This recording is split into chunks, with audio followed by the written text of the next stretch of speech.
6 unit yang dilengkapi dengan berbagai sarana fasilitas dan sarana pendidikan yang lengkap dan memadai sebagai kampus modern. Selain kampus utama, Perbanas Institute pun memiliki kampus di Bekasi yang menjadi pelebaran sayap dalam menampung minat para calon mahasiswa di bidang keuangan perbankan dan informatika yang terus bertambah dari tahun ke tahunnya. Saat ini, Perbanas Institute memiliki 3 fakultas yang terdiri dari Fakultas Ekonomi dan Bisnis, Fakultas Teknologi Informasi, dan Sekolah Pasca Sarjana. Kami sangat berkompeten dalam membentuk dan mengembangkan sumber daya manusia yang profesional, handal, dan bermartabat di bidang manajemen bisnis, keuangan, serta perbankan di sektor swasta maupun di sektor publik. Kuliah di Perbanas Institute merupakan sebuah pengalaman yang menyenangkan bagi saya. Kurikulum yang seimbang antara hard skill dan soft skill didesain untuk menciptakan calon pemimpin yang berkualitas. Kurikulum di Perbanas Institute sangat menarik dan sesuai dengan perkembangan bisnis. Jadi selain teori, banyak juga real case study yang dipelajari dan didiskusikan. Perpaduan kedua hal ini merupakan added value dan sangat memberikan banyak manfaat bagi saya selama studi di Perbanas Institute dan menjadikan lulusan Perbanas Institute kompetitif dalam persaingan global. Saya bertemu dengan para dosen yang sangat kompeten, baik akademisi maupun praktisi. Materi yang disampaikannya pun sangat up to date dengan perkembangan bisnis dan dunia kerja.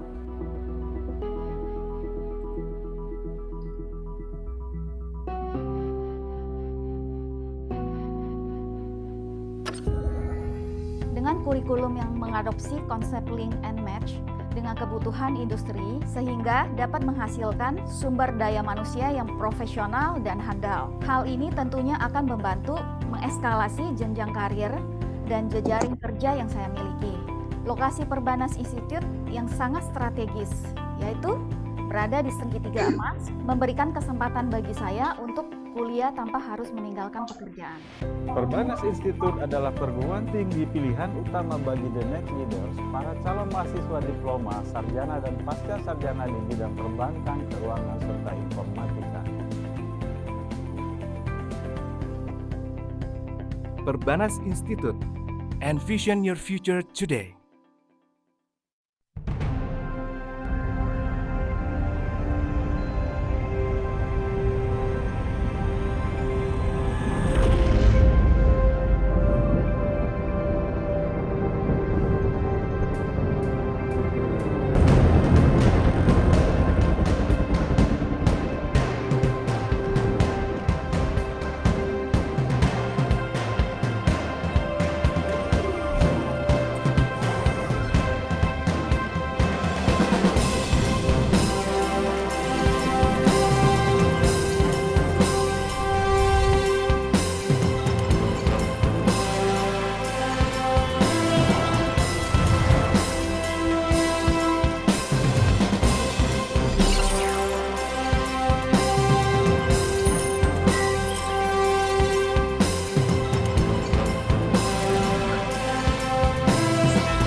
Moderator kita pada hari ini Bapak Tony Sujatmika, mahasiswa program Pasca Sarjana.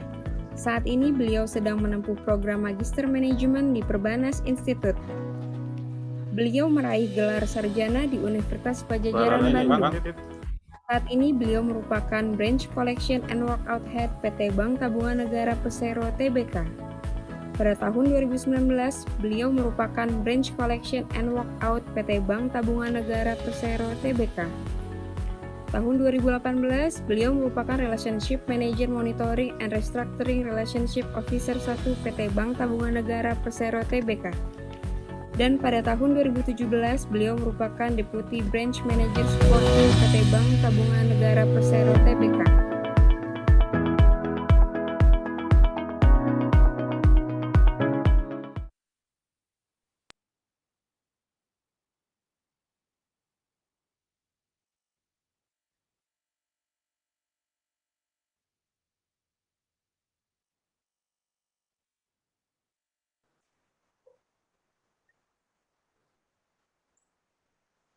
Baik, Bismillahirrahmanirrahim. Assalamualaikum warahmatullahi wabarakatuh. Selamat malam dan salam sejahtera bagi kita semua. Alhamdulillahirabbil alamin. Wassalatu wassalamu ala asrofil anbiya wal mursalin wa ala alihi wa sahbihi ajmain. Rabbi shrah li sadri wa yassir li amri wahlul 'uqdatam min lisani yafqahu qawli. Amma ba'du. Puji syukur kehadirat Allah Subhanahu wa taala atas nikmat yang telah diberikan, karena atas rahmat dan karunia-Nya lah kita bisa berkumpul dalam keadaan sehat walafiat. Dan tentunya kita harus berdoa juga, semoga pandemi COVID-19 ini segera berakhir dan berlalu di muka bumi ini. Amin ya rabbal alamin. Selamat malam dan selamat datang kepada narasumber malam hari ini, Bapak Dr. Heri Gunardi, selaku Direktur. Selamat malam, Pak. Selaku Direktur Utama PT Bank Syariah Indonesia Tbk. Terima kasih, Pak. Ini atas waktunya, kehormatan besar bagi kita. Bapak masih bisa menyempatkan di sela-sela kesibukan. Di perbankan biasanya September itu bulan pelaporan untuk triwulan, Pak. Jadi nanti kita bisa bersama-sama mendapatkan sharing ilmu dari Pak Heri. Selamat malam juga kami ucapkan kepada Bapak Rektor, Bapak Profesor Dr. Hermanto Siregar. Selamat malam juga kepada, terima kasih Pak atas kesempatan yang diberikannya. Selamat malam kepada Bapak Wakil Rektor, Dr. Harya Damar Widi Putra, kepada Wakil Rektor Dr. Edi Juwono, Direktur Eksekutif Perbanas Ibu Dana. Selamat malam, Bu. Para dekan fakultas, dosen, mahasiswa-mahasiswi, tentunya seluruh sivitas akademika, dan tentunya masyarakat umum juga yang concern di bidang SDM.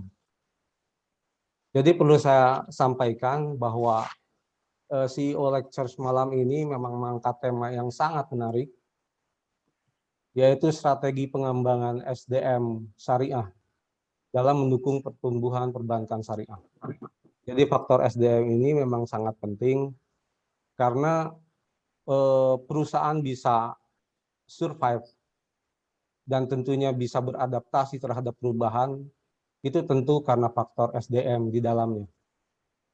Nah, di kondisi saat ini memang terjadi perubahan dan ketidakpastian yang sangat tinggi. Itu diawali mungkin di tahun yang lalu, 2019, itu resesi global yang berimbas kepada Indonesia juga. Kemudian munculnya pandemi COVID-19, kemudian juga sekarang ini era digitalisasi, dan tentunya perkembangan industri halal di dunia. Nah, industri perbankan ini kan terkenal dari dulu itu mencetak talenta-talenta unggul, gitu. Jadi ada era-era yang menjadi top of mind dari sisi pencari tenaga kerja itu dulu Citibank, mungkin sekarang Mandiri, jebolan Mandiri itu menjadi CEO di beberapa perbankan dan perusahaan juga. Nah, selain tantangan-tantangan tersebut di atas, terdapat peluang-peluang juga. Jadi, sektor ekonomi keuangan syariah Indonesia ini sekarang ini berada di peringkat 4 dunia. Jadi, meningkat terus dari awal di peringkat 10, sekarang peringkat 4 dunia.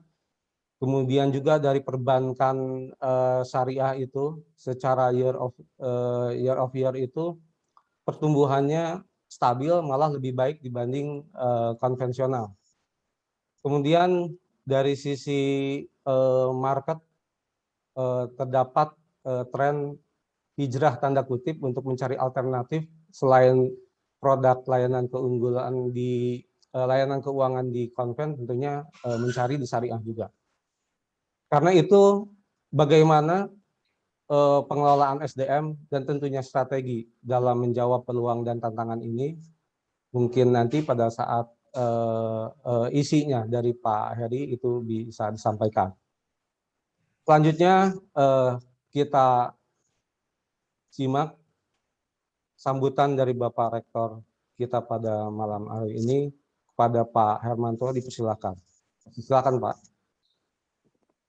Terima kasih Bapak Tony Sujatnika. Bismillahirrahmanirrahim. Assalamualaikum warahmatullahi wabarakatuh.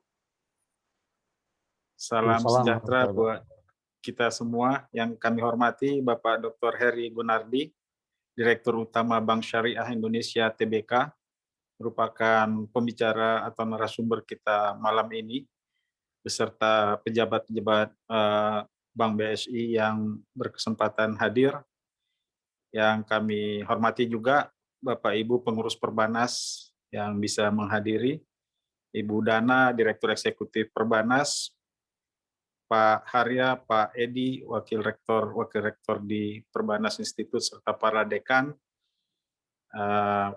dan tentunya juga Pak Tony Sujatnika, mahasiswa pasca sarjana yang merupakan kebanggaan kami juga, yang bertindak sebagai moderator malam ini, beserta seluruh hadirin yang bisa mendengarkan atau menyimak acara CEO Lecture kita malam ini.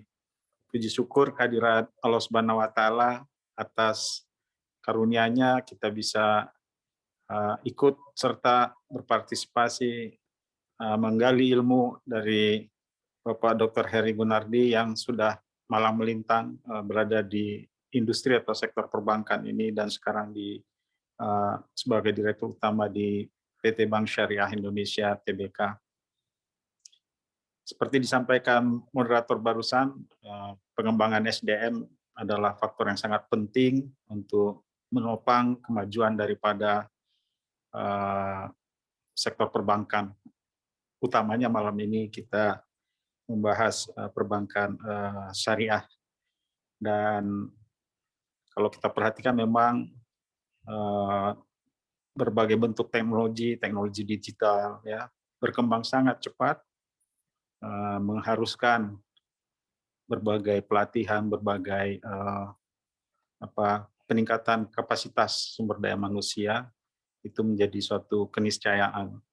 Kampus kadang-kadang ketinggalan dalam arti tergopoh-gopoh mengikuti perkembangan yang ada, tetapi industri sendiri bisa katakanlah mengikuti dengan sangat cepat ya, dan di antara semua sektor seperti barusan disinggung Pak Tony tadi ya, perbankan ini merupakan satu yang bisa kita katakan berkinerja setidaknya terjaga di dalam era pandemi ini, dan khususnya syariah mengalami perkembangan yang alhamdulillah cukup bagus. Jadi kami semua dari perguruan tinggi, dalam hal ini dari Perbanas Institut, tentu saja mendapatkan manfaat yang insya Allah banyak dari apa yang akan disampaikan oleh Pak Dirut, apa yang menjadi pengalaman dari PT BSI, tentu PT Bank BSI, tentu akan menjadi pembelajaran juga bagi kami dalam hal nanti katakanlah menyesuaikan berbagai kurikulum ya di dalam hal ini, khususnya adalah ekonomi syariah yang merupakan salah satu prodi yang ada di Perbanas Institut. Jadi sampai saat ini juga ekonomi syariah di Perbanas Institut sebetulnya belum terlalu lama umurnya, baru sekitar 5 tahun ya, baru menghasilkan sarjana juga belum terlalu banyak. Oleh karena itu membentuknya masih lebih mudah dalam tanda petik dibandingkan yang sudah lama. Dalam hal ini adalah dengan berinteraksi dengan industri sendiri. Saya kira para hadirin partisipan daripada CEO Lecture ini juga bagi yang nanti tertarik begitu ya, apakah anaknya ataukah ponakannya gitu ya untuk mendalami hal tersebut, bisa daftar ya di ekonomi syariah dari Perbanas Institut, dan di S2 juga ada konsentrasi ekonomi perbankan syariah ini sebagai suatu konsentrasi di program magister manajemen kita. Kami sekali lagi berterima kasih banyak kepada Bapak Dr. Heri Gunardi atas perkenannya membagi ilmu kepada kita semua. Semoga semua itu dicatat Allah Subhanahu wa taala sebagai amal yang memberikan pahala berkesinambungan sampai hari akhirat kelak. Atas segala kekurangan yang ada, sebelumnya kami mohon maaf, dan kepada hadirin, mari kita simak bersama kuliah atau CEO lecture dari Bapak Direktur Utama PT Bank Syariah Indonesia. Demikian, Assalamualaikum warahmatullahi wabarakatuh. Waalaikumsalam warahmatullahi wabarakatuh. Terima kasih Pak Hermanto. Pak, mohon berkenan untuk penyerahan sertifikat Pak kepada narasumber.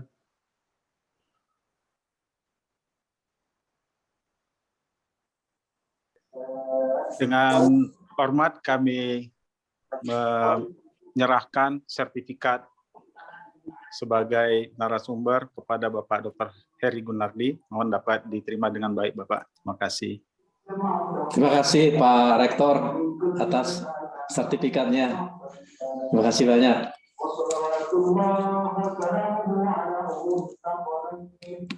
Terima kasih Pak Rektor. Dan kami juga memberikan sertifikat kepada Pak Tony Sujatnika. Terima kasih atas perkenan Bapak menjadi moderator CEO Lecture ini. Terima kasih Pak. Mohon izin Pak, berkenan untuk sesi foto bersama Pak untuk pengisi acara.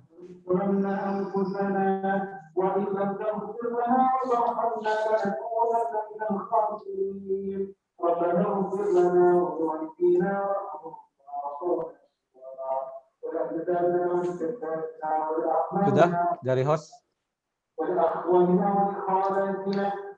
Berikut kita saksikan Pak video informasi beasiswa. Pada host silakan.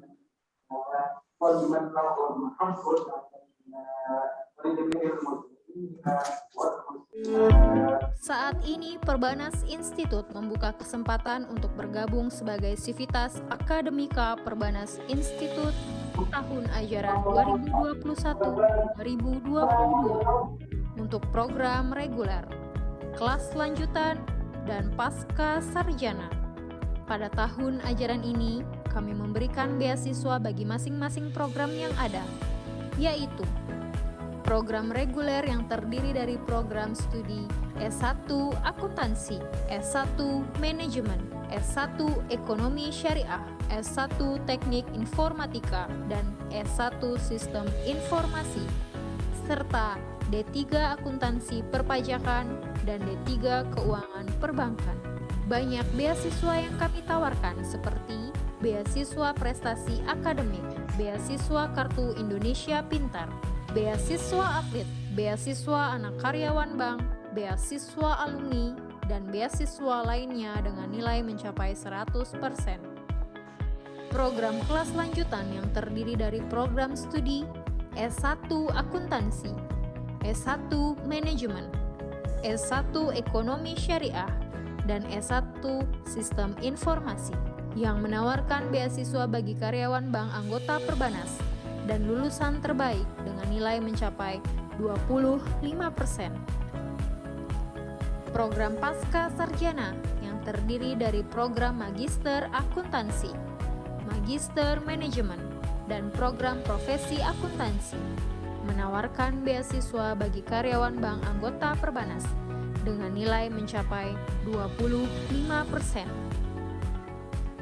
Untuk informasi lebih lanjut mengenai syarat dan ketentuan beasiswa, dapat menghubungi kantor Halo Perbanas 0811 999 0997 atau website www.perbanas.id.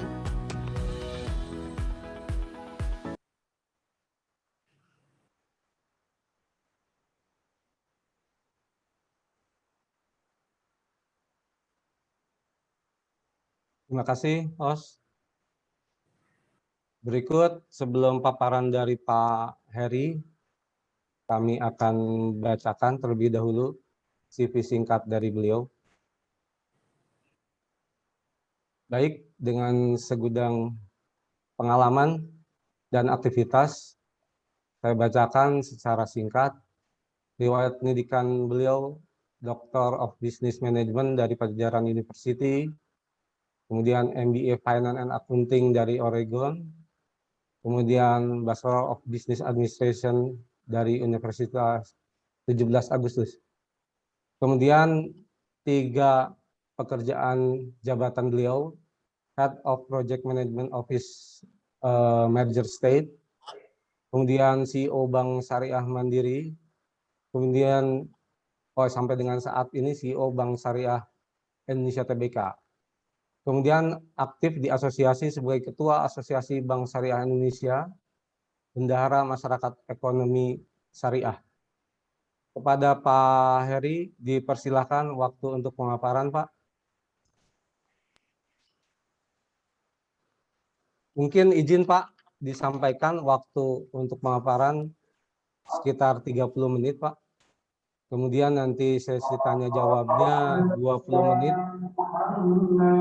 Dan kepada partisipan, apabila akan menyampaikan pertanyaan, akan diprioritaskan yang klik raise hand, kemudian nanti juga dilanjutkan dengan pertanyaan melalui kolom chat. Pada Pak Heri dipersilakan. Terima kasih Pak Heri. Terima kasih Pak Tony Sujatmika. Bismillahirrahmanirrahim. Assalamualaikum warahmatullahi wabarakatuh. Alhamdulillahirrabbilalamin. Wassalatu wassalamu ala Rasulullah wa ala alihi wa man walah amma ba'du. Tentunya pertama-tama yang kami hormati Profesor Dr. Hermanto Siregar, Rektor Perbanas Institute, Dr. Haria Damar Wadiputra, dan Dr. Edi Juwono, Wakil Rektor Perbanas Institute. Hadir juga mungkin malam ini adalah Bapak Ibu Pengurus Pusat Perbanas, Ibu Dana, Direktur Eksekutif Perbanas, Bapak Ibu Dekan Perbanas, serta seluruh sivitas akademika Perbanas Institute. Tentunya moderator kita malam ini Pak Tony Sujatmika yang sudah mengantarkan acara ini. Seluruh peserta CEO Lecture Series 3 yang berbahagia, dan hadirin sekalian yang mungkin kami tidak bisa sebut satu persatu namanya. Puji syukur kita panjatkan kehadiran Allah Subhanahu wa taala, Tuhan yang Maha Kuasa, atas berkat rahmat dan karunia-Nya kita bisa hadir bersama malam ini untuk mengikuti acara seri lecture yang diadakan oleh Perbanas Institute. Pada kesempatan ini tentunya kami ingin mengucapkan terima kasih pada Pak Rektor, Pak Wakil Rektor, dan seluruh pimpinan Perbanas yang sudah mengundang kami. Tentunya kami juga merasa berbahagia bisa sharing pada kesempatan malam ini. Kebetulan saya juga pengurus Perbanas Pusat, Pak Rektor, Pak Hermanto. Jadi saya adalah Ketua Bidang Organisasi di Kepengurusan Perbanas saat ini. Jadi pada kesempatan ini tentunya tidak berlebihan juga, kami juga punya tanggung jawab ya untuk berbagi pengalaman dan juga pengetahuan jika memang dibutuhkan dan diinginkan oleh Perbanas Institute. Baiklah, malam ini saya coba bagi ya, saya akan bicara dalam 5 bagian outline presentation. Pertama saya akan bicara mengenai industri perbankan syariah di Indonesia. Kemudian nanti terus ke peta perbankan syariah global. Yang ketiga adalah potensi dan tantangan perbankan syariah di Indonesia. Keempat adalah profil PT Bank Syariah Indonesia Tbk atau BSI. Yang keempat, kami juga akan menyampaikan peran serta BSI dalam pengembangan SDM perbankan syariah di Indonesia.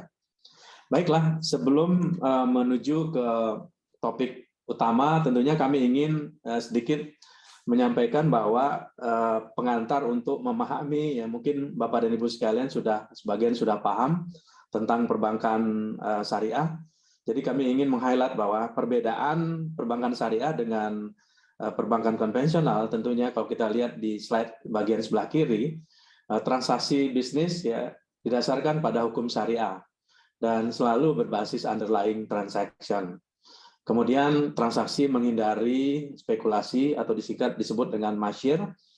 kemudian tidak menghindar ya transaksi yang kurang jelas atau tidak jelas atau meragukan disebut dengan gharar, dan tentunya transaksi perbankan syariah juga menghindari dan tidak ingin melakukan transaksi yang terlarang atau haram dan menghindari riba.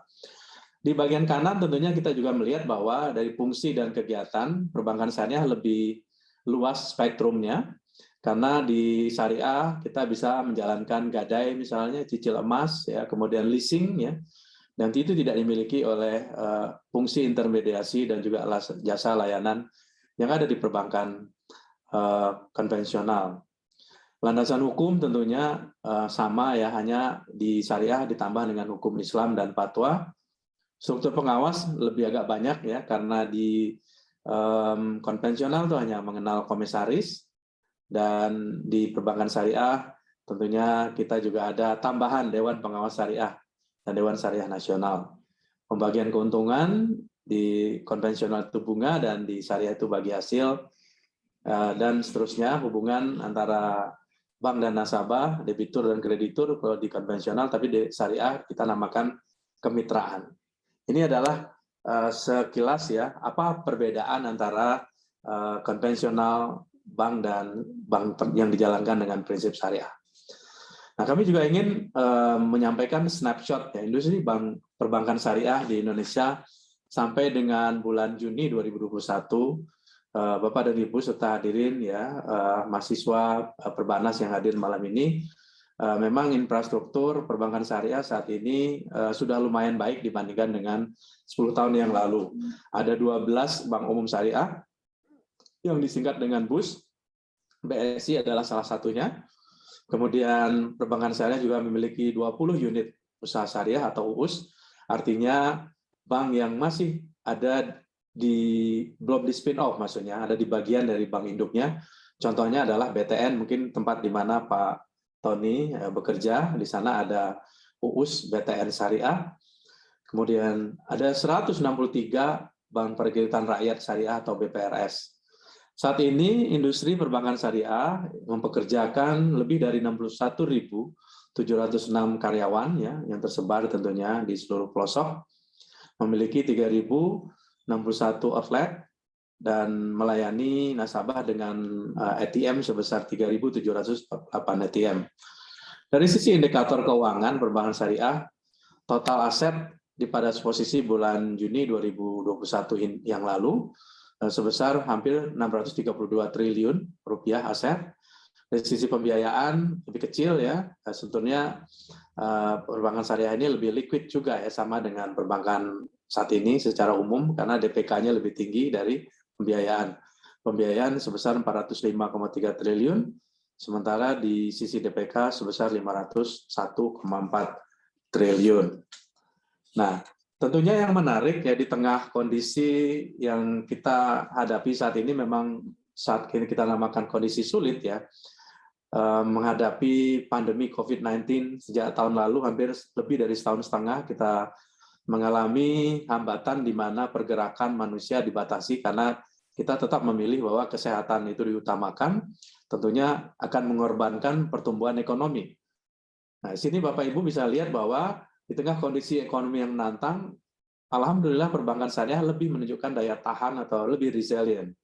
Dari sisi pertumbuhan ya, kita lihat perbankan syariah aset masih di posisi bulan Juni 2021 mengalami pertumbuhan double digit ya, sebesar 15,80%. Kemudian dari sisi pembiayaan di atas 7,35%, dan DPK juga tumbuh double digit sebesar 16,54%. Jika dibandingkan dengan industri perbankan ya secara umum, tentunya pertumbuhan perbankan syariah ini jauh lebih tinggi dibandingkan dengan perbankan secara umum ya, industri perbankan. Ya, tentunya di dalam industri ini sebagian besar adalah perbankan konvensional. Aset mengalami pertumbuhan sebesar 8,55%, sementara kredit itu hanya 0,64%, bahkan di bulan Mei itu terjadi tekanan ya, negatif growth sebesar 1,20% di sisi total perbankan secara nasional, dan DPK juga pertumbuhannya di bawah pertumbuhan perbankan syariah. Di sini melihat bahwa mungkin ya, dari observasi kami bahwa dengan pola bagi hasil ya antara bank dan nasabah ya, antara Saibul Mal dan Mudarit. Tentunya di sini kelihatan bahwa fleksibilitas itu terjadi sehingga nasabah-nasabah yang bertransaksi ataupun memiliki hubungan bisnis dengan perbankan syariah kelihatannya lebih fleksibel, lebih lentur, sehingga kalau kita lihat di sini memang memiliki daya tahan yang lebih kuat dan pertumbuhan yang lebih baik dibandingkan dengan yang ada di konvensional. Yang berikut adalah kami juga ingin melihat bahwa di dunia perbankan syariah ini sudah lebih duluan maju. Jadi Bapak Ibu sekalian kalau lihat historinya, di Malaysia sendiri kalau perkembangan perbankan syariah sangat maju ya. Dari sisi market share di Malaysia itu sudah mungkin secara total ya, dibandingkan dengan total perbankan yang ada di Malaysia, perbankan syariah itu memegang atau memiliki share sebesar 30%. Dan mereka sendiri sudah memulai ya, perbankan syariah ini lebih awal dari Indonesia, yaitu di tahun 1990-an. Sementara di kita di Indonesia baru mulai sekitar tahun 1965. Pada saat itu adalah Bank Muamalat mulai berdiri. Nah, ini adalah bank syariah terbesar berdasarkan market cap. Sebagian besar berlokasi di Timur Tengah atau di GCC country, Middle East ya. Nomor satu itu Al-Rajhi Bank dengan market cap sebesar 80,65 miliar US dollar, dan ini paling besar perbankan syariah di dunia saat ini. Nomor dua adalah Kuwait Finance, dan seterusnya.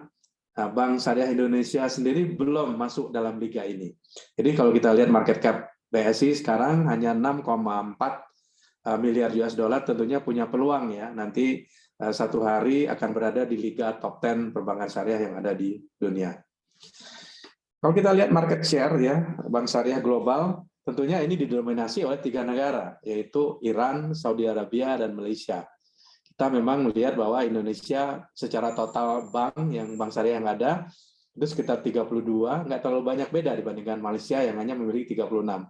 Namun dari sisi aset ya, Malaysia itu jauh lebih besar, sebesar 297 miliar US dollar, sementara di Indonesia hanya sebesar 38 miliar US dollar. Ketiga negara yang menguasai lebih dari 63% market share bank syariah di dunia itu adalah Iran, kemudian Saudi Arabia, dan Malaysia. Jadi negara lain memang masih tertinggal dibandingkan dengan 3 negara ini. Slide berikut adalah menggambarkan bahwa perbankan syariah di Indonesia sebetulnya merupakan salah satu yang memiliki peluang paling menarik secara global. Yang sebelah kiri ya, bagian dari slide ini menggambarkan bahwa industri perbankan di Indonesia masih memberikan pertumbuhan dan return tertinggi di antara negara besar di dunia. Kami coba menyampaikan di antara G20 countries yang ada di dunia, Indonesia menduduki peluang ataupun ranking tertinggi, baik dari sisi aset growth selama 5 tahun berturut-turut ya. Kita lihat Indonesia masih tumbuh sebesar 10%. Dari sisi return on asset 2019 misalnya, Indonesia juga menempati posisi tertinggi, hanya sama dengan Uni Emirat Arab. Dan yang lainnya bahkan di negara-negara lain itu sangat kecil, seperti di Italia hanya 0,4%, di Prancis 0,4%, bahkan di Jerman itu ROA-nya hanya 0,1%. Tentunya ini bukan tempat yang menarik untuk investor membeli bank ataupun melakukan investasi perbankan di negara tersebut. Nah, sebelah kanan kami ingin menunjukkan bahwa terdapat preferensi masyarakat yang kuat untuk perbankan syariah, sehingga pertumbuhan perbankan syariah melampaui perbankan konvensional dengan potensi pasar yang sangat besar. Seperti kita lihat bahwa ini adalah 5 years compounding average growth rate ya, dari dana pihak ketiga perbankan syariah di Indonesia. Memang kelihatan bahwa syariah itu tumbuh lebih tinggi dari sisi DPK, 2 kali dari perbankan konvensional. Nah, di bawah kita juga melihat penetration of Islamic finance asset terhadap percentage total GDP. Iran menempati peringkat yang paling atas ya. Jadi Iran sendiri total aset perbankan syariahnya mencapai 110% ya terhadap GDP. Jadi lebih besar dari GDP-nya. Kuwait itu sekitar 81%, kemudian Saudi 56%, Malaysia 53%, UAE 36% dan Indonesia masih sangat kecil, yaitu sebesar 3%. Nah, ini memang menjadi pekerjaan rumah buat kita semua, gimana caranya mendorong agar penetrasi perbankan syariah terhadap GDP kita juga bisa meningkat paling tidak di atas 10-15%. Nah, tentunya penetrasi bisnis syariah yang masih rendah ini perlu kita dorong secara masif ya, karena potensinya sangat besar. Tidak hanya dari sisi bisnis halal ya atau value chain halal, tapi juga dari sisi ekosistem Ziswaf ya dan juga healthcare itu juga menepati potensi yang besar yang memang ini adalah PR yang harus dilakukan oleh perbankan syariah yang ada di Indonesia. Nah, potensi pengembangan bank syariah Indonesia memang sangat besar ya. Indonesia merupakan negara dengan populasi Muslim terbesar di dunia. Bahkan kalau kita lihat paling banyak jumlah penduduk Muslim di dunia sekarang adalah yang berada di Indonesia, melebihi negara lain. Potensi untuk industri halal juga begitu. Kita memiliki potensi sekitar 4.375 triliun. Itu di berbagai sektor, mulai dari food and beverage, ya, kemudian fashion Muslim, farmasi, kosmetik, dan seterusnya. Yang berikut adalah kami juga melihat bahwa belakangan ini Indonesia cukup berkembang ya dari sisi ekonomi syariahnya, terbukti dengan sekarang Indonesia sudah menempati ranking keempat ya, di bawah Malaysia, Saudi, dan Uni Emirat. Ini merupakan kabar gembira buat kita karena Global Islamic Economic Indicators atau GIEI sedang menempatkan Indonesia sebagai ranking keempat. Tentunya kita harapannya tahun-tahun mendatang ranking ini akan membaik ya, dengan skor yang lebih baik tentunya. Jadi halal food menempati ranking keempat, Islamic finance masih jauh, ranking ke-6, dan Malaysia itu paling atas, dan Saudi. Kemudian yang seterusnya travel ya, kita belum ada yang ranking 1. Ini adalah memang tantangan yang harus kita hadapi. Nah, memang beberapa tantangan ya di perbankan syariah Indonesia masih merupakan PR ya buat semua, tidak hanya pelaku, tidak hanya nasabah, tapi juga oleh regulator dan juga stakeholder yang lain. Dari sisi literasi dan inklusi keuangan memang masih rendah ya, dan kita melihat bahwa literasi keuangan yang konvensional atau secara nasional itu sebesar di tahun 2019 yang lalu sebesar 38%. Ya, sementara syariah masih di bawah 10%. Begitu juga dengan inklusinya, syariah masih di bawah 10%, dan sementara di perbankan nasional ya sebesar 76,2%. Ya, di sisi lain adalah kualitas sumber daya manusia. Tadi juga sudah disinggung oleh Pak Rektor dan juga moderator Pak Tony, bahwa memang selama ini kualitas sumber daya manusia yang ada di perbankan syariah tidak sehebat ataupun sebagus kualitas yang ada di perbankan konvensional. Tapi dengan perkembangan belakangan ini tentunya kita akan melihat banyak sekali perubahan dan juga tren menunjukkan bahwa sudah banyak talent terbaik juga sudah mulai hijrah dan pindah ke perbankan syariah untuk membantu membangun pertumbuhan keuangan dan juga perbankan syariah. Jadi kesiapan SDM memasuki dunia kerja kita juga lakukan dengan program link and match ya dengan dunia pendidikan. Artinya BSI sendiri juga sekarang sudah banyak yang melakukan program link and match ini dengan universitas. Salah satu pilot yang kita lakukan dengan Institut Pertanian Bogor waktu itu.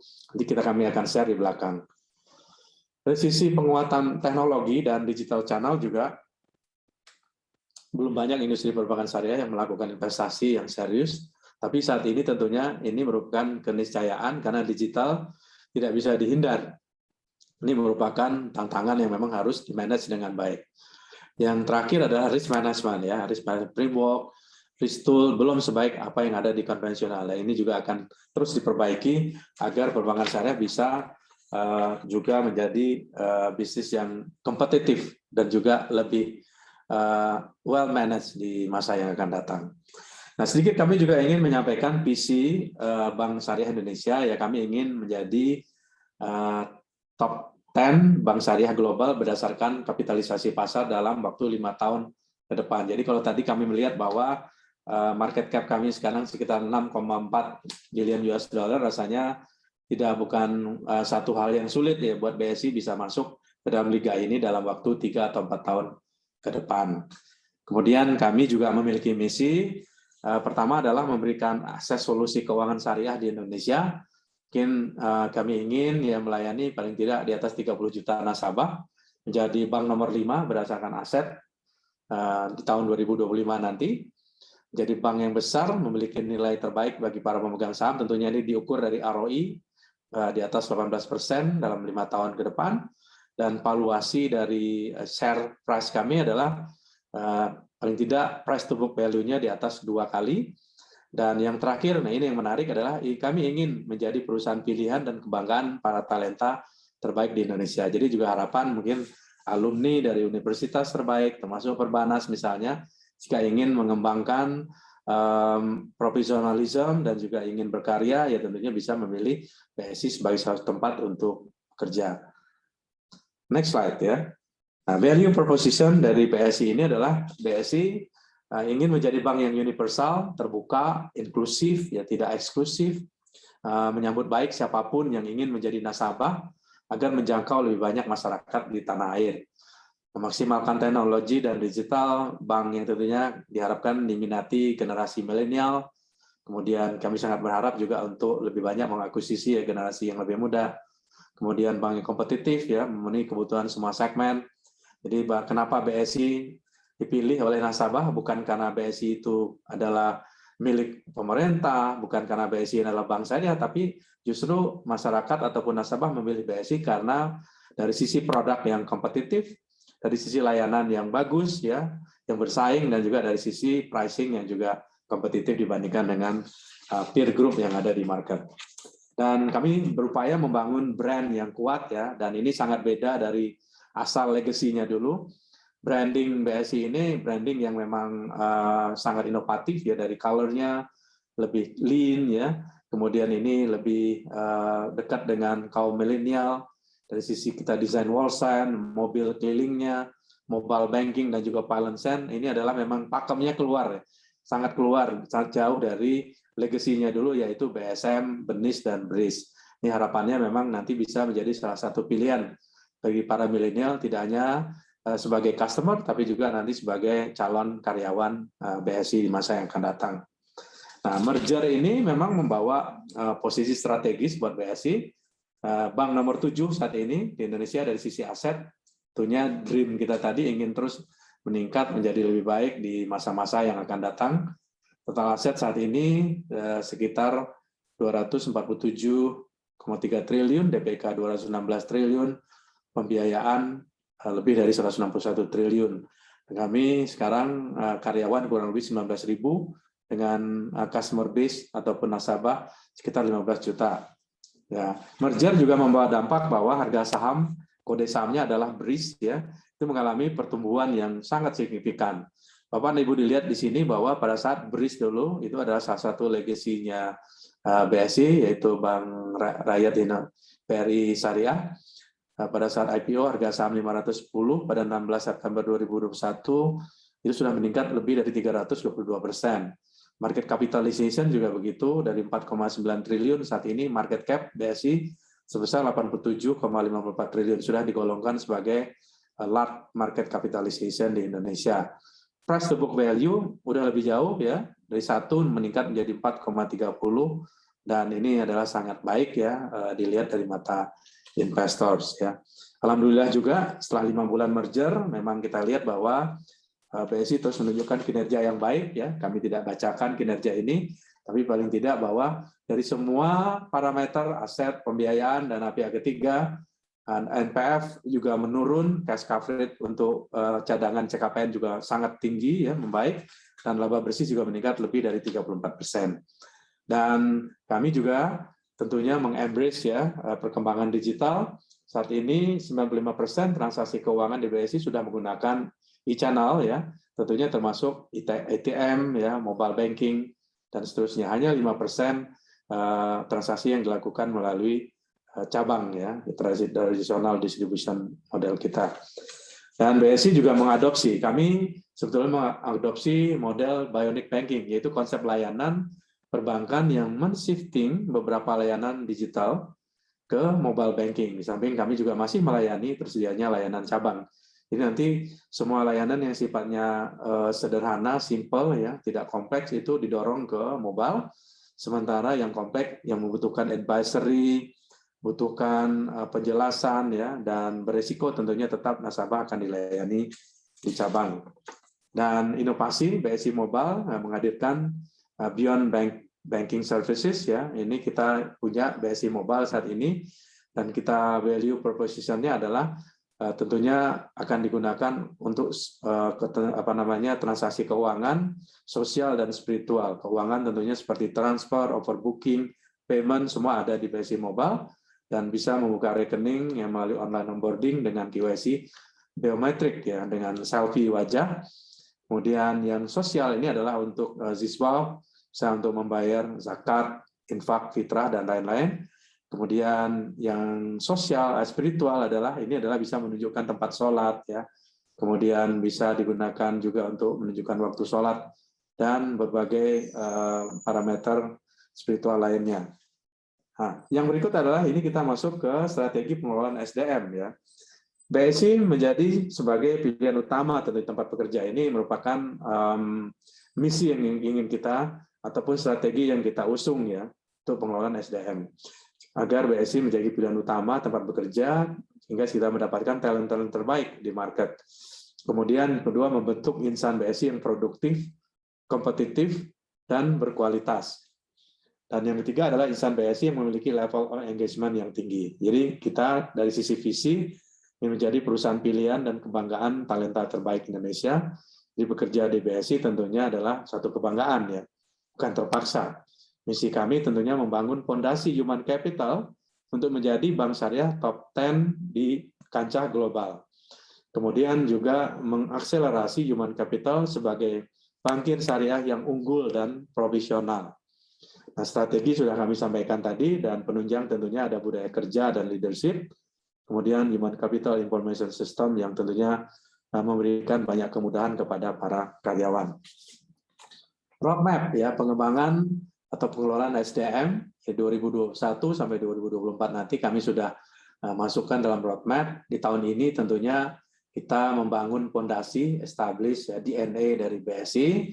2022-2023 tentunya kami akan memperkuat ya, fundamental, dan 2024 nanti tentunya beberapa program ya ongoing ya dilakukan, seperti misalnya culture sustainability, kemudian ongoing improvement human capital infrastructure, policies dan proses dan sistem ini terus kita dorong ya. Nah, fokus pengelolaan SDM tahun 2021 ini kalau bisa kami rangkai ya, ringkas dalam beberapa materi ini adalah tentunya kami ingin melakukan culture integration ya, karena 3 bank menjadi satu tentunya memang nggak mudah. Kita harus dorong agar one culture ini terbentuk. Beruntung karena Kementerian BUMN sudah memiliki adalah pola yang namanya culture yang dinamakan values akhlak ya. Ini juga kita gunakan untuk BSI sebagai core values kita juga. Kemudian dimulai juga dengan performance discipline yang ada di perusahaan. Dari sisi alignment organisasi juga kita terus streamlining organisasi sejalan dengan progres integrasi. Dan yang terakhir adalah productivity enhancement. Tentunya kita ingin mengakselerasi kapabilitas SDM, people development-nya, redevelopment untuk menunjang bisnis, dan juga kami pada saat ini memang menganut zero growth untuk pegawai. Jadi kalau ada yang pensiun tentunya itu aja yang diganti, tapi kita tidak melakukan ekspansi besar-besaran karena pada saat merger yang lalu kita tidak diberikan kesempatan untuk melakukan harmonisasi.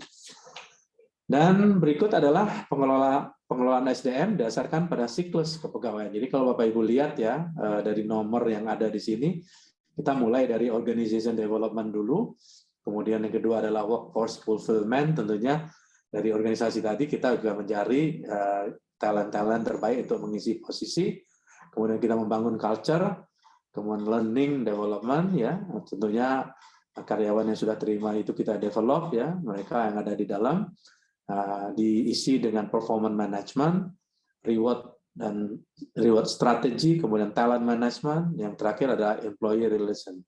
Ini adalah bagian dari siklus ya untuk kepegawaian yang ada di perbankan syariah mainly yang ada di PSI saat ini. Nah, milestone program peningkatan literasi keuangan syariah dalam rangka link and match. Kenapa kami bilang link and match? Karena memang sebetulnya banyak sekolah, universitas pada saat ini memiliki program studi syariah. Tapi pada saat nanti memasuki angkatan kerja itu nggak cocok gitu dengan requirement yang ada di perbankan syariah. Sehingga kami mencoba memberanikan diri pada saat itu membuat pilot project gitu dengan IPB ya. Nah, kami lakukan kuliah umum perdana dan kita establish ya pilot project ini. Dan di sini akan berkembang. Jadi pada tanggal rencananya di bulan ini ya kita juga nanti akan ada kuliah umum dan penatangan MOU ataupun kesepakatan dengan beberapa universitas lagi kita tambah agar program studi syariah yang ada di beberapa universitas itu diberikan flavor ya, maksudnya dikasih color oleh Bank Syariah Indonesia yang tentunya sudah melakukan penelitian mata kuliah apa saja yang bisa nanti dijadikan bagian dari untuk penguatan dari sisi nanti sarjana yang akan menyelesaikan kuliah S1-nya jurusan keuangan syariah yang ada di universitas tadi. Kita akan lanjut kerjasama dengan UI, Unpad, ya, kemudian Undip, UGM, dan seterusnya. Dan mungkin satu hari dengan Perbanas, kalau jika memang nanti bisa kita kembangkan lagi. Bapak Ibu sekalian, ya kami juga ingin seperti kami sampaikan tadi, ini adalah learning journey dengan beberapa kampus. Ya ini udah biasa kita lakukan ya untuk memberikan sharing ya kepada universitas gimana kita menjembatani antara dunia kerja dan dunia kampus ya. Tentunya dengan demikian terjadi matching antara kebutuhan yang ada di perbankan syariah dengan pola pengajaran dan juga materi pengajaran yang ada di kampus. Dengan demikian kita nanti lebih mudah ya, lebih inline ya antara supply ya lulusan sarjana ekonomi ataupun jurusan syariah dengan requirement yang dimiliki oleh perbankan syariah untuk menerima talent-talent ini bekerja di dunia perbankan syariah. Nah, yang berikut adalah kolaborasi BSI ya dengan perguruan tinggi dalam sesi public lecture juga cukup intens ya. Kami banyak sekali melakukan kolaborasi dengan Civitas Akademika. Kita tentunya menargetkan 500 peserta dalam setiap kegiatan. Pada saat ini memang belum bisa tatap muka adalah melalui webinar. Temanya adalah pengetahuan dasar tentang perbankan syariah, energi baru ekonomi Indonesia, industri dan ekosistem ekonomi halal nasional, dan ini akan berlangsung terus sampai akhir Desember nanti. Partisipasi yang sudah berjalan saat ini adalah dengan beberapa universitas yang ada di tabel sebelah kanan ini. Nah, mungkin Pak Rektor bisa juga Pak nanti dengan kami ini, mungkin saya mengawal ya Pak, awal untuk bisa kita menyambung jembatan ini agar nanti BSI juga bisa kesempatan untuk memberikan masukan dan juga tambahan pengetahuan perbankan syariah bagi mahasiswa yang ada di Perbanas. Peningkatan kualitas SDM juga kami turut berpartisipasi dalam program Merdeka Belajar. Tentunya kami bekerja sama dengan Kampus Merdeka. Kami ingin membentuk dan mempersiapkan masa depan untuk menjadi global syariah bankers, ya belajar bekerja secara terpadu dari sisi personality development, dari banking operational experience-nya, dan juga project development by individual passions ya. Di Kampus Merdeka sendiri saat ini BSI sudah memanage ada kurang lebih 60 mahasiswa dari 25 perguruan tinggi. Dan kita juga menyediakan mentor ya. Sebagian dari senior management di BSI juga menjadi mentor dari 60 mahasiswa ini agar mereka juga mendapat arahan dan dinavigate ya selama berada di lingkungan BSI untuk mendapatkan pelajaran yang lebih baik diharapkan di masa yang akan datang. Nah, dari sisi pengembangan organisasi, di sini kita bisa lihat bahwa ada 6 kelompok atau level jabatan ya di organisasi BSI saat ini. Top management disebut N1, senior manager N2, middle manager itu N3, manager N4, officer N5, pelaksana N6. Ini adalah bagian dari kita untuk mengembangkan organisasi yang memang solid yang dibutuhkan untuk pengembangan bisnis dan juga karyawan di masa yang akan datang. Nah, ini adalah satu contoh sederhana bahwa kami sebetulnya beberapa waktu yang lalu membutuhkan sekitar 50 anak muda yang memang nanti akan dididik untuk menjadi Officer Development Program ya, di bidang IT dan risk management. Tapi apa yang terjadi, kita tidak mengumumkan di koran, di TV, di majalah, ataupun di billboard gitu, tapi hanya ditempatkan di place iklan ini hanya di sosial medianya BSI, di official Instagram BSI. Apa yang terjadi dalam 5 hari, ada lebih dari 16.000 aplikasi masuk melamar untuk mengejar posisi 50 tempat yang ada di BSI tadi. Dan berbagai background, lulusan dalam negeri, luar negeri, dengan usia tentunya masih sangat muda belia, di bawah 24 tahun. Dan ini memang menarik, ya, cukup banyak peminat dari para milenial ini untuk bekerja di Bank Syariah Indonesia saat ini. Dan mungkin mudah-mudahan ke depan akan lebih banyak lagi, dan tentunya bisa tidak hanya di BSI, tapi juga di bank-bank syariah yang lain yang saat ini juga tentunya sedang berbenah untuk menyambut ya shifting dan banyak sekali hijrah ingin dilakukan oleh para masyarakat dan juga anak-anak muda saat ini. Jadi dari komposisi SDM BSI saat ini menarik ya, milenial itu lebih dari 73%. Dan dari sisi gender ya memang kita masih kalah. Laki-laki lebih dominan 60%, ya perempuan hanya 4%, wanita supposed to be harusnya 50-50, ya bahkan satu hari nanti tentunya bisa wanita lebih dominan, katakan 60-40.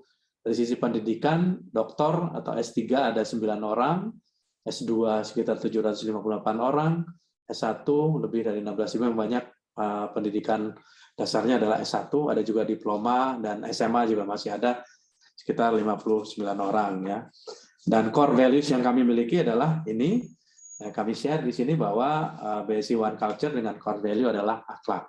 Ini adalah salah satu core values yang juga diusung oleh Kementerian BUMN, tentunya kami adopt dengan beberapa fine tuning ya, dengan adjustment yang sesuai dengan values yang ada di Bank Syariah Indonesia. Jadi ukuran keberhasilan dari internalisasi budaya BSI One Culture ini tentunya seluruh pegawai diharapkan tahu tentang akhlak ini sebagai core value ya, kemudian mampu, jadi artinya mampu mengimplementasikan core value tadi, dan yang terakhir adalah seluruh karyawan diharapkan mau ya untuk bekerja ataupun berperilaku sesuai dengan core value akhlak, tentunya berdampak pada kinerja yang positif di unit-unit kerjanya. Sini yang menarik adalah leader itu sebagai role model ya, sebagai change leader, kemudian juga bisa monitoring do and don'ts yang terjadi di unit masing-masing. Dan yang menarik lagi di culture ini adalah ya, tell me, ini ceritakan, jadi show me, tunjukkan, guide me, pandu, dan teach me, ajarkan. Jadi pola yang kita lakukan itulah pola menata, menuntun, dan menagih. Ini adalah satu metodologi yang bagus untuk dikembangkan di SDM kita. Nah, dari sisi pengembangan SDM syariah didasar juga pada kompetensi, kepemimpinan, dan teknikal. Ini adalah satu hasil riset dan kerjasama yang kita lakukan dengan LM FEUI pada waktu itu, tapi ini akan kami review kembali bahwa memang yang dibutuhkan ya dari sisi technical knowledge yang dibutuhkan oleh para mahasiswa yang nanti akan belajar dan bekerja di perbankan syariah itu antara lain adalah mengerti tentang risk management, mengerti tentang fikih muamalah ma'aliyah, kemudian paham tentang data analytic, kemudian investment dan portfolio management, dan juga paham tentang asset and liability management. Dan kami juga mengadop ya model pengembangan SDM itu melalui berbagai channel. Modelnya adalah kita namakan metode pembelajaran 10-20-70. 10% itu adalah educate ya. Contoh-contohnya adalah ada di kolom-kolom di kotak itu. Kemudian 20% itu engage ya. Engage itu adalah knowledge sharing forum, coaching, mentoring, kemudian asistensi dan lain sebagainya. Dan 70% itu adalah expose. Expose ini adalah attachment, data sharing di unit kerja, magang. Dan memang kita harus banyak memberikan kesempatan kepada karyawan untuk bekerja, belajar dengan real task ataupun real job yang ada. Dengan magang ini juga tentunya meningkatkan kemampuan tidak hanya mengerti teori, tapi juga bisa mengerjakan dengan baik. Studi banding dan juga sertifikasi. Ini bagian dari 70% expose tadi. Dan yang berikut, BSI juga terus membangun kualitas SDM melalui program beasiswa baik dalam negeri maupun di luar negeri ya. Jadi selama ini 3 legacy itu dan tahun ini juga terus kita kembangkan, sudah mengirim ya talent-talent terbaik ke beberapa universitas baik di dalam negeri maupun luar negeri. Training juga terus kita kembangkan, lebih dari 17.000 karyawan sudah mengikuti training, masih kurang ya 19.000 lagi, tentunya ini merupakan pekerjaan yang harus kita dorong terus agar semua karyawan mengerti tentang tugas pokok, job desk, dan juga bagaimana cara mengerjakan pekerjaannya dan tentunya tentang role dan fungsinya ada di organisasi. Kami juga menerapkan performance management ya, tentunya performance planning ya ditetapkan ya untuk menetapkan dan pencatatan goal setting kinerja selama setahun, Januari, Maret, Juli, Desember, dan sampai nanti Januari, Februari ini merupakan panel performance level. Ya. Jadi kita akan mengukur hasil dan juga menentukan performance level dari unit-unit dan juga dari karyawan yang ada di BSI. Dan juga mengadopt proses talent management. Jadi sebetulnya dari 19.000 karyawan tadi yang menjadi krim de la krim atau talent management, slide berikut, hanya mungkin sekitar ya 300 sampai 500. Jadi kita juga membangun yang namanya succession plan gitu. Kita tidak ingin ya kalau ada manajer yang pensiun, yang keluar, kita sudah persiapkan. Jadi paling tidak di satu posisi ada 2 sampai 3 orang yang di groom ya, baik setiap saat siap menggantikan posisi itu. Kemudian bisa dalam 1-2 tahun siap menggantikan suksesornya di posisi itu dan seterusnya. Ini penting kita lakukan karena kita tidak ingin ya shorted ya dari sisi talent yang ada di organisasi. Dan ini memang nggak mudah dilakukan, tapi kita harus lakukan untuk menjadi sumber talent management yang baik. Tentunya bank juga harus mempersiapkan pola ini agar BSI juga bisa berkembang, bahkan satu hari nanti juga bisa seperti Citibank dulu ataupun Bank Mandiri saat ini mengekspor talent keluar ya, kerja di tempat-tempat lain yang tentunya membutuhkan kemampuan manajer ataupun senior leader yang ada di BSI. Dan kita juga menyediakan yang namanya BSI Work-Life Integration. Sini ada BSI Club. BSI Club ini adalah organisasi non-dinas, ya karyawan bisa berolahraga, menyalurkan hobi, seni, ya, bakat-bakat yang lain. Tentunya di sini adalah tempat yang kita sediakan bagi karyawan supaya terjadi keseimbangan dalam bekerja. Tidak hanya monoton bekerja, tapi juga bisa menyalurkan bakat dan hobinya melalui BSI Club. Dan ada BSI Muda, ya ini adalah wadah untuk membentuk aktivasi komunitas di unit kerja sebagai pemersatu insan BSI. Karena tadi banyak sekali ya karyawan BSI yang memang tergolong milenial. Di sini terdapat 4 aktivitas ya yang dimotori BSI Muda ini adalah dari sisi literasi, kemudian dari sisi creativity, dan juga tentunya dari sisi culture activation, yang tentunya juga ini penting kita terus dorong dan lakukan di Bank Syariah Indonesia. Nah, yang terakhir ya human capital, tentunya butuh human capital management system. Kami mendevelop satu sistem yang namanya SIP. Jadi pengembangan mobile SIP ini memberikan kemudahan ya dalam pengelolaan sumber daya manusia dalam satu genggaman. Jadi mobile itu tidak hanya untuk customer, tapi juga untuk internal karyawan ataupun internal customer kita. Jadi di sini pengajuan transaksi pegawai ya lebih mudah dengan SIP ini. Contohnya adalah lembur, perhitungan lembur, cuti tahunan, ya, kemudian perjalanan dinas, fasilitas pindah pegawai dan lain sebagainya bisa dengan mudah di manage melalui SIP ini. Bapak dan Ibu sekalian, mungkin saya berhenti di sini ya dulu karena sudah cukup panjang. Mudah-mudahan ini bisa memberikan banyak insight ya pada para pemirsa. Terima kasih atas perhatiannya. Mohon maaf jika dalam penyampaian ada hal yang kurang berkenan. Kami sekali lagi terima kasih. Wassalamualaikum warahmatullahi wabarakatuh. Waalaikumsalam warahmatullahi wabarakatuh. Terima kasih banyak Pak Heri. Luar biasa Pak, 41 slide paparan ini menurut saya penting semua.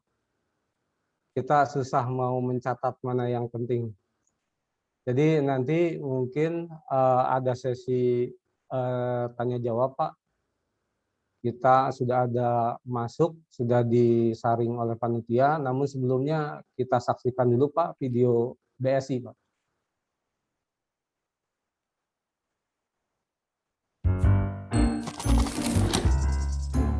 Lagi nyari apa, Bu? Lagi nyari kunci, kacamata, lagi nyari sandal ya? Bukan, lagi nyari solusi.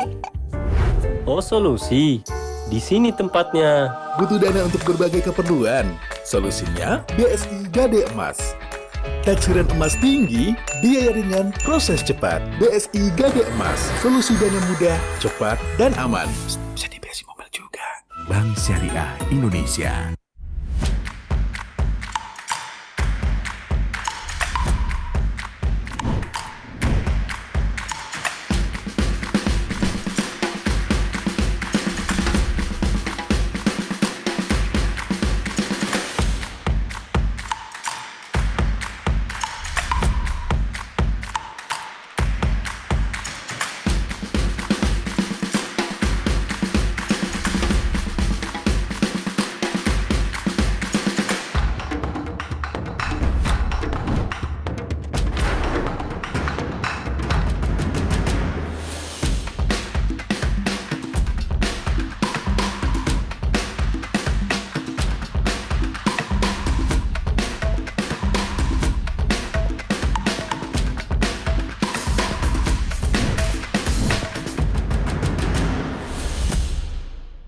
Bank Syariah Indonesia.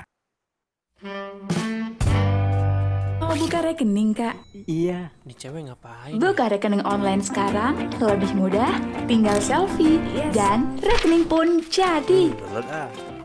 Bank Syariah Indonesia.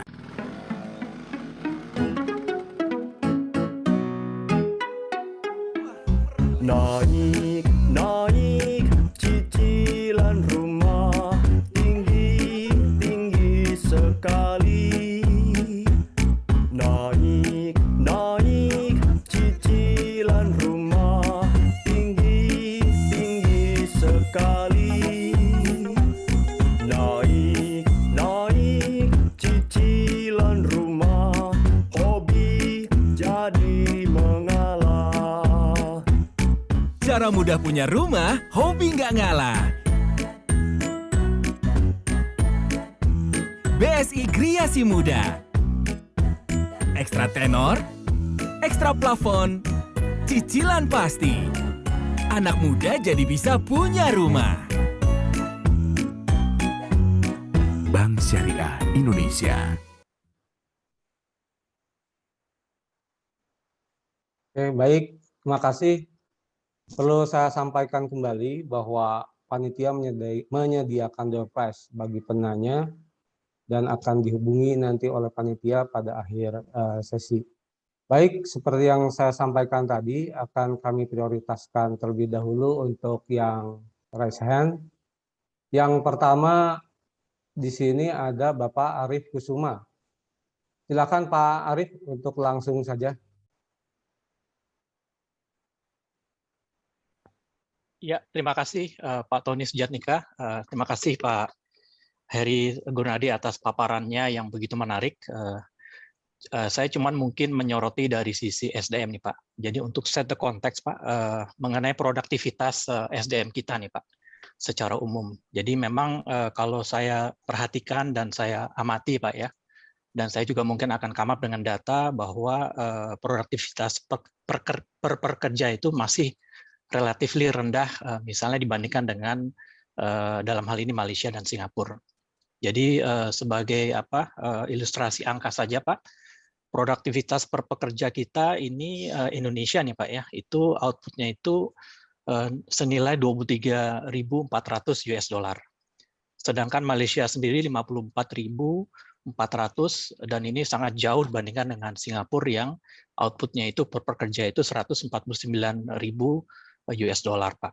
Nah, saya memperhatikan dan menurut pengalaman Pak Heri sendiri yang malang melintang di financial industry lebih dari 30 tahun, rendahnya produktivitas kita ini kan juga sangat memprihatinkan, Pak. Apalagi sekarang ini kan persaingan kita bukan di ASEAN, Pak. Sekarang ini sudah global gitu ya. Memang saya sempat diskusi dengan beberapa teman, apakah memang karena alam Indonesia yang begitu enak, sumber daya gitu ya, Pak ya. Nah mungkin kira-kira apa sih Pak kiat-kiatnya gitu ya? Bagaimana meningkatkan produktivitas, karena ini tentunya sangat memprihatinkan lah untuk bagaimana kita bersaing. Karena saya lihat Bapak berhasil dalam merger ini, bagaimana Bapak bisa menggabungkan 3 budaya ya, 3 bank itu kan tidak mudah gitu Pak. Mohon pencerahannya Pak. Terima kasih Pak Heri. Terima kasih. Kita langsung jawab aja ya Pak Tony. Ya Pak, bisa silakan, langsung Pak. ya. Langsung, Pak Pak. Arif, ya Pak Arif Kusuma, terima kasih pertanyaannya luar biasa ya.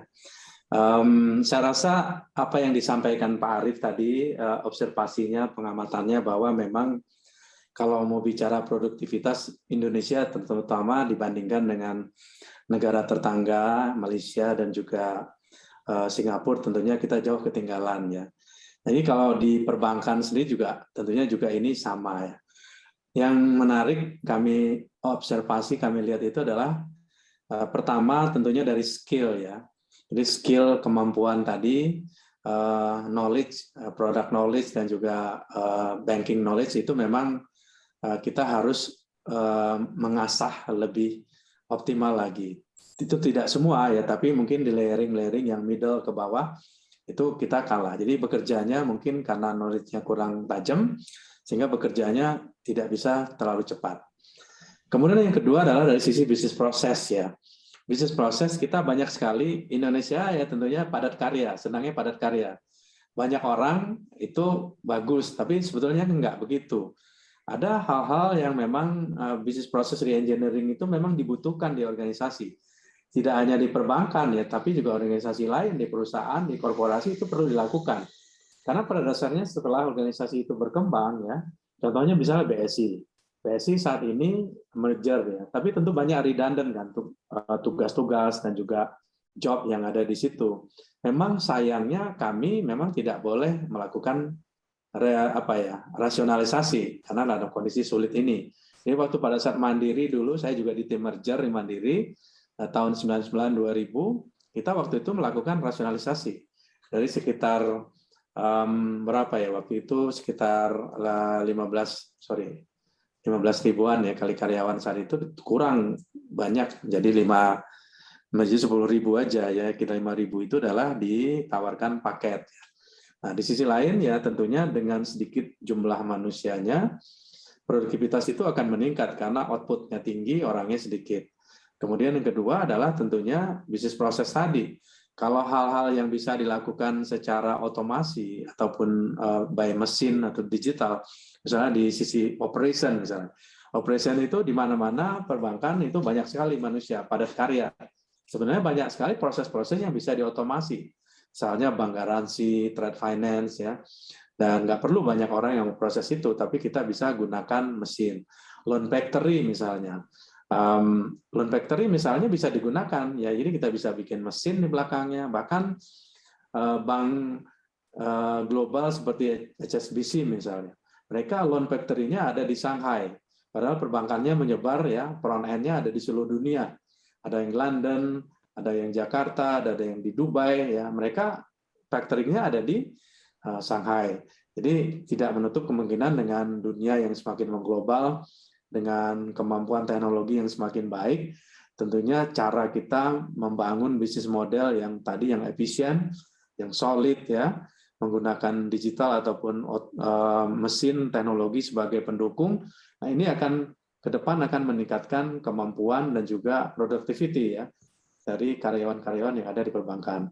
Jadi kami sebenarnya juga akan mengadop itu, tapi memang butuh waktu ya di Indonesia karena nanti nah, kemana nih sisanya orang-orang ini akan ditempatkan, tentunya harus ada rescaling ya. Jadi di scale-nya itu akan diupdate lagi, kemudian akan digunakan di posisi-posisi lain yang tentunya sejalan dengan perkembangan organisasi, membutuhkan orang-orang yang memang tadinya berlebihan di satu unit. Jadi kira-kira gitu Pak Arief ya, produktivitas tadi bisa ditingkatkan melalui skill-nya, melalui bisnis proses ya, kemudian orang-orangnya juga akan tentunya menjadi lebih baik dari sisi output-nya, dan harapannya kita menjadi organisasi yang lebih produktif, efisien, dan lebih cepat dalam hal melayani nasabah ataupun juga SLA yang ada di perbankan.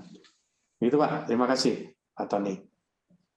Terima kasih Pak Heri, terima kasih Pak Arief atas pertanyaannya juga. Berikutnya raise hand yang kedua, Bapak Eksyar Muhammad, dipersilakan.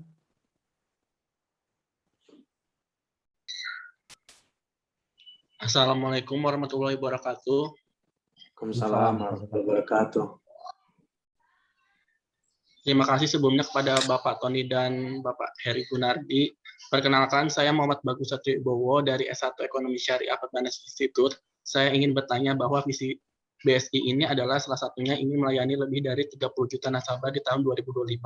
Lalu bagaimana BSI menyusun strateginya untuk mencapai visi tersebut? Sedangkan Bank Syariah Indonesia masih menghadapi banyak tantangan. Terima kasih. Baik ya. Saya rasa ya BSI hadir ya. Tentunya kita mesti bersyukur ya. Merger itu kan sebenarnya membawa banyak best practice Pak Eksyar. Ya, jadi tadinya 3 rumah kecil berjejer 3, kemudian menjadi satu bank yang lebih besar. Jadi merger itu sebenarnya objektifnya yang pertama adalah untuk meningkatkan market share ya. Kemudian meningkatkan kemampuan kita baik dari sisi permodalan maupun dari sisi teknologi ya, dan juga sumber daya manusia tentunya. Kita membawa best practice dari yang tadi contoh adalah BRIS itu kuat dari sisi SME dan mikro, itu kita bawa ke BSI. Kemudian BNI misalnya, BNI Syariah itu kuat di consumer ya, pendanaan itu juga tetap kita bawa. Kemudian BSM yang sangat strong dari sisi governance dan risk management framework. Kemudian juga kuat dari sisi wholesale banking, itu juga dibawa sebagai best practice. Dan BSI sendiri juga membawa best practice baru. Kita membangun ya satu kemampuan yang tentunya tadinya tidak dimiliki oleh ketiga bank yang ini. Jadi di tahun 2021 ini memang kami memantapkan foundation dulu ya, fundamental yang ada. Dari sisi teknologi kita tentunya gimana membuat teknologi itu lebih agile, lebih stabil ya. Kekuatan core banking kita review, kemudian capability dari digital kita juga kita review. Ada hal yang memang perlu di-enhance, kita enhance ya dengan secepatnya. Kemudian kami juga membangun roadmap ya untuk digital banking ya. Kemudian kami juga melihat bahwa cabang fisikal itu mungkin someday juga tidak akan relevan lagi segitu banyak, karena dengan COVID ini juga mendorong percepatan dari penggunaan online ataupun digital. Jadi kami juga punya strategi yang tadi disampaikan adalah bionic banking ya. Kita ingin bank ini juga punya kemampuan dari sisi digital offering ya. Sumber daya manusia juga begitu. Kami akan memilih talent-talent terbaik untuk di-groom. Talent-talent ini akan dididik ya, akan diberikan pembekalan, termasuk tadi juga disekolahkan ke universitas yang ada di dalam negeri dan luar negeri. Tentunya nanti jurusannya juga kita akan pilih ya sesuai dengan skill need yang dibutuhkan oleh BSI saat ini, dan ini nanti akan memberikan banyak manfaat dan kemampuan yang lebih baik bagi BSI untuk bersaing, sehingga penataan ya tadi baik dari sisi manusianya, teknologinya ya, kemudian produknya, dan tentunya adalah manajemen yang ada juga kita perbaiki. Ini nanti memberikan peluang untuk bank ini bisa bersaing tidak hanya di lokal tapi juga adalah di tingkat kancah global ya. Seperti itu kira-kira Pak Eksyar. Terima kasih Pak. Baik, makasih Pak Heri dan Pak Eksyar ya, atas pertanyaannya. Lanjut pada raise hand berikutnya kepada Pak Muhammad Arif Effendi, dipersilakan Pak.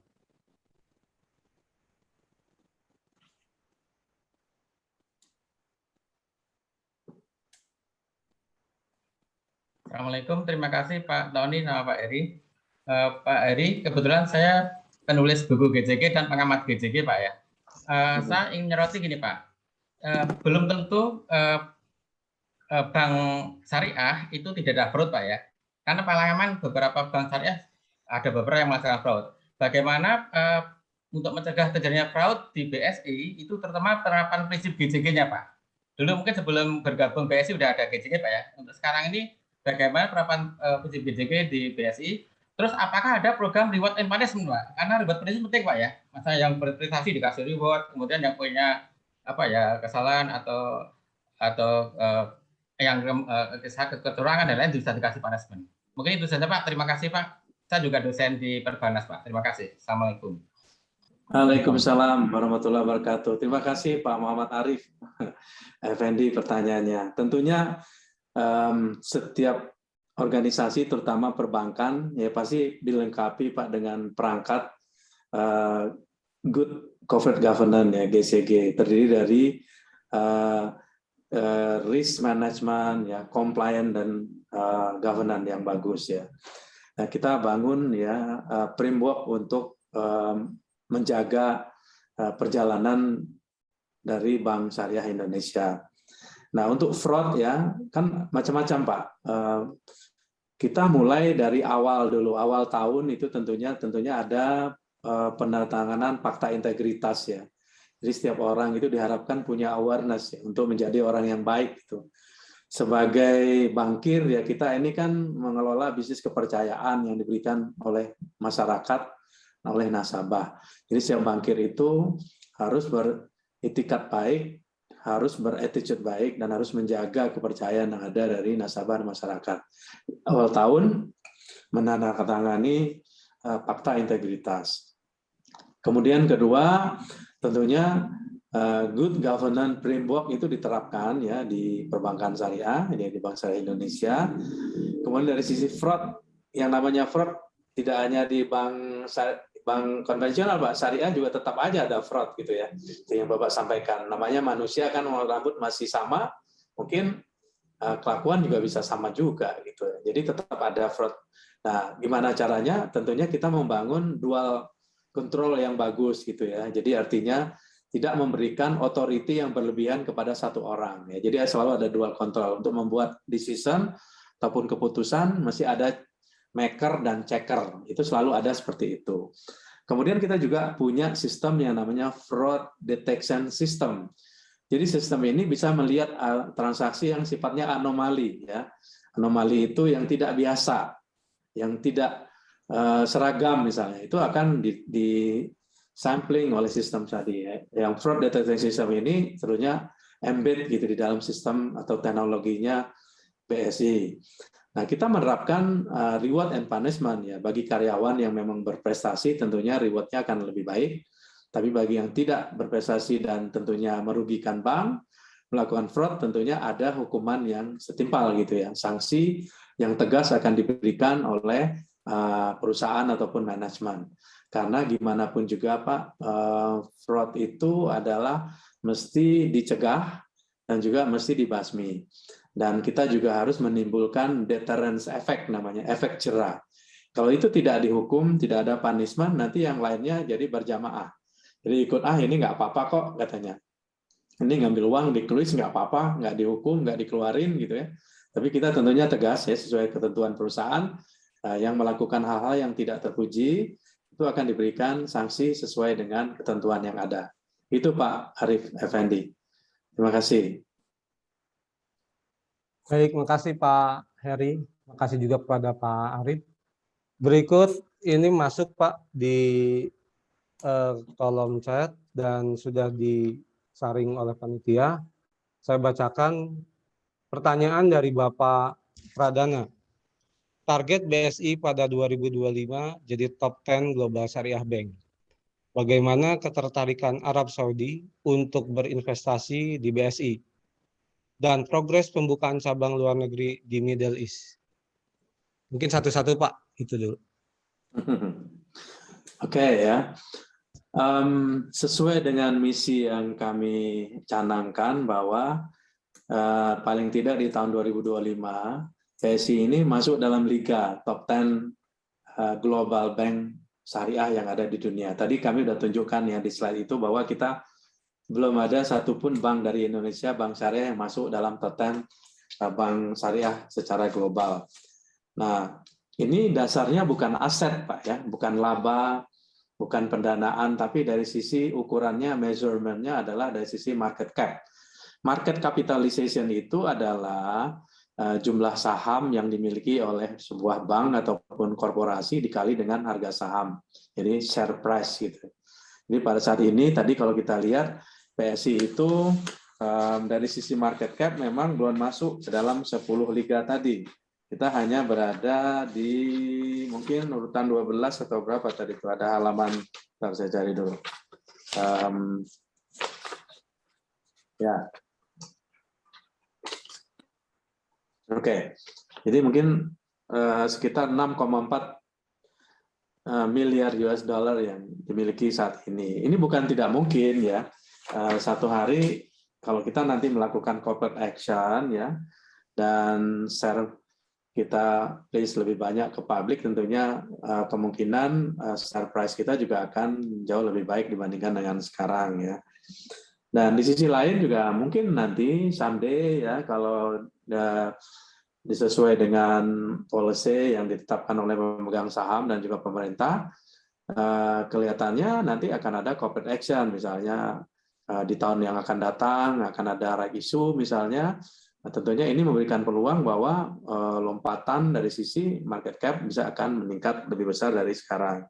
Jadi dengan demikian peluang untuk menjadi salah satu bank global berdasarkan market cap itu, my feeling ya mungkin nggak 5 tahun, ya 3 tahun atau 2-3 tahun mungkin sudah bisa masuk ke sana gitu. Nah, sudah sangat dekat ya jalannya. Kemudian apakah ada investor dari Middle East tertarik? Saya rasa sih ada yang tertarik ya. Tentunya kita juga akan melihat ya. Investor, strategic investor itu tentunya kita juga akan lihat apakah membawa benefit atau tidak ya buat BSI.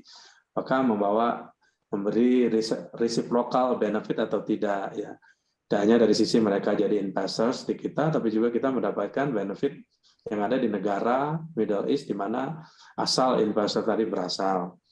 Kemudian Dubai tentunya menjadi pilihan buat kita. Dubai ini adalah pintu masuk untuk financial market yang ada di Middle East. Kenapa kita memilih Dubai untuk membuka cabang? Itu adalah mulai pintu kami ingin mengembangkan wholesale banking ya, karena wholesale banking kita untuk internasional belum satu pun bank syariah di Indonesia ini yang mulai menjejak kakinya untuk membangun capability transaksi secara internasional ya. Jadi dengan adanya presence kita yang ada di Middle East, tentunya kita dengan mudah bisa masuk dan juga mempenetrate market yang ada di situ. Nah, rencananya nanti juga tentunya mulai dari global sukuk dulu ya, untuk kita jadi co-manager atau arranger ya, untuk issuer sukuk yang ada di Indonesia, dan nanti market untuk ditawarkan ataupun investornya ada di Middle East. Mungkin itu Pak Pradana jawabannya. Terima kasih. Terima kasih Pak Heri, terima kasih Pak Pradana. Ini satu lagi Pak, kita batasi, pertanyaan memang masih banyak, tetapi waktu dari panitia juga sudah ada sinyal untuk selesai. Satu pertanyaan lagi dari Pak Febri Dharma Kuncoro. Dengan holding aset bank syariah dan tambahan SDM yang dimiliki BSI, bagaimana strategi dalam mengelola SDM untuk menghadapi disrupsi teknologi dan simplikasi birokrasi agar cepat dan terus menciptakan inovasi layanan perbankan syariah secara berkelanjutan dan siap untuk berkompetisi secara global? Itu Pak Heri. Baik, ya ini pertanyaannya panjang ya, tapi intinya adalah bahwa memang dunia ini kan makin sempit ya, artinya dengan perkembangan teknologi ya, seperti saat ini didorong oleh pandemi ini membuat orang semuanya bisa terkonek gitu dengan Zoom. Contohnya saat ini kita melakukan kuliah umum, pemateri nggak perlu datang ke kampus ya, mahasiswa ataupun audiens bisa menyebar dari mana ke mana. Nah, hal-hal seperti ini, perubahan zaman seperti ini, belanja misalnya, sebagian besar sekarang channel yang digunakan belanja itu melalui digital ya, baik itu melalui mobile banking maupun e-commerce ya. Nah, ini bagi BSI tentunya kami juga melihat bahwa perubahan atau shifting ya behavior yang terjadi di masyarakat dan juga customer ya perbankan sendiri itu kita harus menyusun strategi yang memang harus duduk ya, harus solid ke depan. Jadi yang pertama ya BSI sendiri harus punya yang namanya digital roadmap 3 sampai 5 tahun ke depan. Kemudian gimana caranya digital roadmap ini dieksekusi dan gimana caranya juga kita sambil jalan juga membangun capability dari SDM yang ada ini, diberikan training ya, kemudian diberikan pendidikan yang lebih tinggi, di groom ya, di coaching ya, diberikan studi banding. Nanti kami juga rencananya akan melakukan attachment begitu ya. Mungkin nanti sebagian kita mau belum BSI ini kuat banget di retail dan consumer misalnya ya. Nah, itu sangat strong. Jarang bank di dunia syariah di dunia ini yang memiliki retail dan consumer yang kuat. Umumnya seperti tadi banyak bank yang di Middle East seperti Al-Raji, Kuwait Financial House, Dubai Islamic Bank, Abu Dhabi Islamic Bank itu sangat strong dari sisi wholesale banking ataupun corporate banking ya. Nah, kita nggak punya itu, mungkin kita nanti juga bisa dengan izin dari partner kita di Middle East, misalnya di Dubai Islamic Bank, kita akan attach misalnya 5 orang manajer dari BSI untuk belajar ya. Jadi bekerja di situ nanti 5 bulan, 6 bulan ataupun setahun, nanti dibalikin ke Indonesia lagi membawa ilmunya tadi. Itu mungkin lebih cepat ketimbang kita didik dari awal. Kemudian yang berikut bisa nanti dengan counterparty kita juga katakan Maybank Islamic Kuala Lumpur yang juga canggih dari sisi structure finance ya untuk Islamic produk. Nah, kita juga bisa gunakan line itu untuk mengirim orang-orang kita. Jujur saya bilang di Indonesia udah nggak ada lagi tempat belajar untuk produk-produk yang canggih karena produk-produk itu banyak di-run oleh para bankir ataupun bank yang ada di kawasan seperti Malaysia sangat maju ya dari sisi corporate finance-nya dan juga wholesale banking, dan di Middle East terutama di Dubai, di Kuwait ya, dan juga di Arab Saudi sendiri juga seperti Al-Raji tadi menduduki ranking paling atas. Jadi kita harus mix melakukan itu, tidak hanya mendidik di dalam tapi juga mesti ada attachment gitu di bank-bank yang memang kita targetkan untuk mendidik orang-orangnya BSI. Di sisi yang lain juga untuk pengembangan yang berkelanjutan, talent-talent terbaik juga akan dikirim bersekolah di sekolah-sekolah terbaik agar mereka punya pengetahuan dan kemampuan yang lebih baik setelah kembali nanti lulus dari sekolah. Dan kita juga harus menjaga talent ini dari sisi retention juga. Tadinya nggak ada tuh di bank syariah, yang keluar lah gitu ya. Tapi ini ke depan nggak bisa. Jadi yang bagus-bagus harus di-retain, yang kurang bagus ya harus dididik gitu ya. Dan kalau nggak ada talent ya kita mesti cari special hiring dari luar agar BSI ini bisa lebih cepat compete dan juga lebih cepat memiliki kemampuan daya saing untuk bisa menjadi bank yang solid, bank yang tangguh, bisa menjadi kebanggaan Indonesia. Mungkin itu Pak Kuncoro pertanyaannya. Terima kasih. Terima kasih Pak Heri. Ini karena keterbatasan waktu juga, jadi mohon maaf kepada para peserta, partisipan yang menyampaikan pertanyaan namun belum sempat dijawab. Ya moga-moga ada kesempatan untuk acara berikutnya, dan terutama sekali juga saya sampaikan terima kasih yang sangat banyak kepada Pak Heri Gunardi atas ilmu dan sharing yang sangat bermanfaat. Semoga yang menjadi visi Bank Syariah Indonesia masuk top 10 di dunia bank syariah terbesar secara market capitalization. Insya Allah terkabul Pak dari semua programnya. Sepertinya sangat meyakinkan juga. Dan menjadikan Bank Syariah Indonesia ini menjadi home base talent Pak. Jadi pilihan para pencari tenaga kerja terbaik di Indonesia. Sebelum ditutup, mohon kesediaan para peserta untuk membuka kamera. Kita ada sesi foto secara bersama-sama. Silakan kepada host.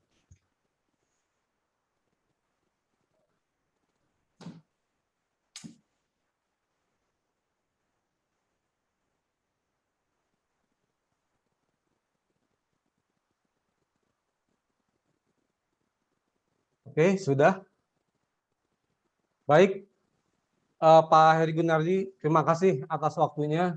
Semoga kita bisa ketemu di kesempatan berikutnya, dan terima kasih juga kepada partisipan dan kepada Perbanas juga.